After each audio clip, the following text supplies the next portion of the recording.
Today we are going to talk about this book by Libba Bray, and it's A Great and Terrible Beauty. And I have to say that I just love everything that Libba writes. I had read the first two books of the Diviner series, and I had forgotten about this one. So for me, it was like, oh wow, new books with writing by her, and it was like, well. And I have to say that I love this one so much.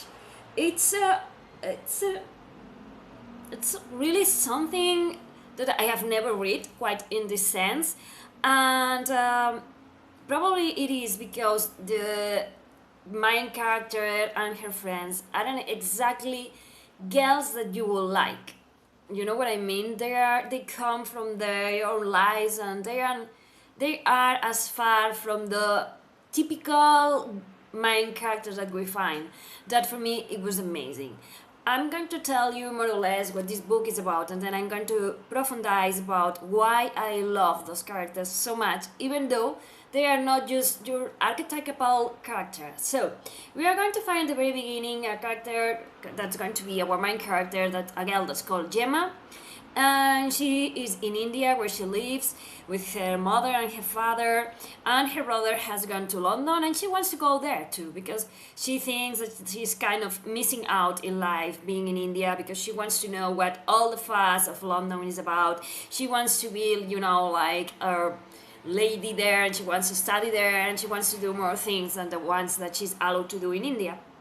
So at the beginning of the book, she's fighting with her mother. You can see that they have this kind of a strained relationship where she pushes because she wants things, and her mother always seems to say no. And then suddenly the situation blows because there is these two people that she doesn't know. They come running to her mother, and they tell her something like, Circe knows you are here, or Circe is coming. And then her mother grows frightened and tries to push Gemma away. Go back home, I'm going to do the things that we were supposed to do, but you wait for me home. And then Gemma kind of snaps because she has always to do what her mother asks, and she runs away. And her running away in some sort brings about the death of her mother. So when we see her again, she has finally been shipped off to London, where her brother is going to put her in this kind of girl schools that were, in the Victorian era, where they tried to teach ladies to be what men expected them to be. So beautiful, mute, and more like a property than a person. So she has to go there because her father, since the mother died, he has been addict to laudanum and things, so he isn't able to take care of anyone, less of all himself. And so yeah, she goes to this school where she finds different characters, and well, the thing is also that when her mother died, she kind of saw what was happening, and since that moment she's been seeing flashes of things that shouldn't be here, and it seems like she has this kind of magical power or power inside her, and she doesn't know how to make it work, and so she doesn't know if she's being disillusional or if there is something else going on here. Also seems like one of the two strangers has followed her to London, so what the hell is going on? So as I was saying, in this school she meet three girls who are going to be accompanying her during the book, and one of them is one orphan. And back then in the Victorian era, if you have no family, no one, you were less than nothing, and you had legally no prospects of marriage, so you will be serving in a home, taking care of children or something like that, and the other girls, yeah, made fun of you. So we have this girl who's called Anne. She has no family, as I said, and she also she isn't what you will call beautiful. So yeah, she's everyone, yeah, bullies her and attacks her, and Gemma is going to be paired with her in the dormitory. So we also have another girl who's called Felicity. She is very spunky, she's very top notch, and she always goes around with this beautiful girl called Piper, and she has everything. She has the looks, and she knows how to play men, and those two are bullies. They go with another gang of girls who keep bullying those who they think they are inferior to them, and somehow these four girls end up together.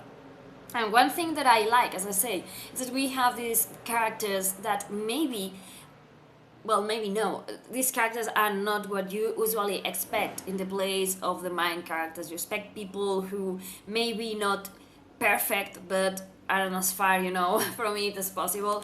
And I loved it at the beginning. You kind of hate Felicity because she's a bully, and you also hate Pippa because she's the beautiful girl that says to you that you're ugly and that you have nothing to do with her and her role.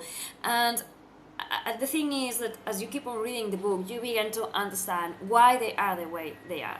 And that's something that I love, because you have these characters, as I say, that maybe you don't like them, but you can empathize with them.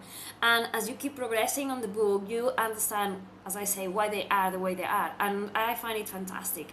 There were moments in which I wanted to strangle them, but I think that it works very well with this book, because it's not a light book. It's quite dark, actually, with the powers the Gemma has and the abilities that she begins to uncover and the things that these girls are going to do in order to have power. They don't care sometimes if they have to hurt others, but as I say, as you keep on reading, you understand that, because also this book is a way to criticize the way in which women were treated back then. Sadly, it's not so different from how women are treated now.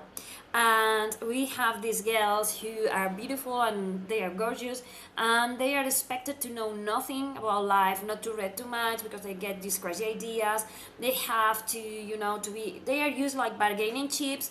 If I marry my daughter to you, who could be, you could be not her father but her grandfather, because my daughter is like 15 and you're like 50, but if I marry her to you, you're going to give me your money, right? And things like that. And how girls are expected just to behave, just to sit there looking pretty, not talking, not doing much of anything, just agreeing with everything that the guys and the family says because they know best. And you have to have this social standing in which, and I love how this book criticizes all of that. And these girls have been treated like puppets all their lives. They have been expected to act and to do things in a certain way. So when they find they may have this window of opportunity to just, choose freedom, live for themselves, they take it. And sometimes they are a bit selfish. And sometimes, as I say, you want to strangle them because it doesn't matter who they destroy, but they want to be free.